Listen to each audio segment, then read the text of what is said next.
តោះបងប្អូនថ្ងៃនេះមកចុចទឹកផឹកម្ដងអានេះប្រើ scan លើ True True Wallet ហ្នឹងបងប្អូនហ្នឹងហើយ scan លើ True Wallet មកដល់ឃើញចុចយកទៅហ្មងយកចូលជល់មួយមើលខាងនេះចុចបងលុយរួចរើសTrue Wallet ហ្នឹងហើយឬចេញ QR មកហើយដល់អញ្ចឹងបើក True Money មកបើក True Money យកមកនេះចុចលើ True Money ដល់ scan ដៃយើង scan ផ្លាប់ចុចយកកន្លែង scan មកផ្លាប់ដូចបងលុយមក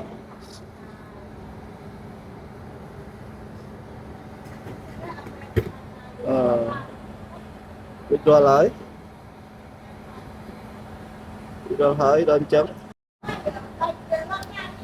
យើងមករើសមកយកមកនេះ